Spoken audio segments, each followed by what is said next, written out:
بسم الله الرحمن الرحيم. الحمد لله الشكر لله يا رب العالمين.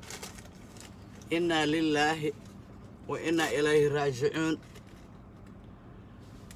وحان غيري نحدن له كدرايا ماما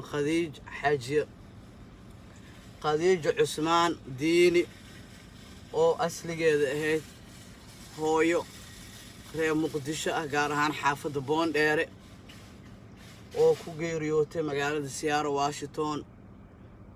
waxaan kaloon tacsi u dirayaa eheladeeda adduunka meel kasta ay ka joogaan samir jamiil inuu ilaahay ka siiyo.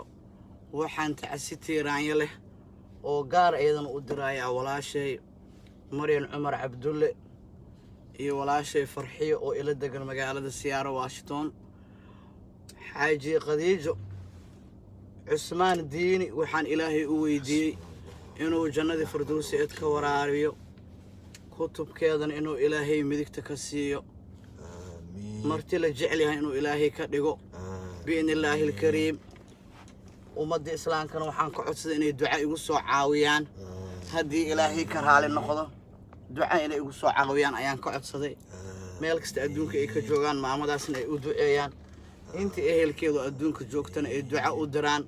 ninba maalina la safrina oo geeriyoonaya anagane maalintana la sarfi timekeena la gaaro aan geeriyoon oo nala safriyo adduunkana laga sarfiyo ilaahay maarad ku noo soo duceeyo ubadkeen iyo ehelkeena Allah naga siiyo. maamada ilaahay kutubkeedu ku wiitaleysi Allah ku daro jannada firdawsad Allah ka waraabiyo bi'inillaahi alkariim.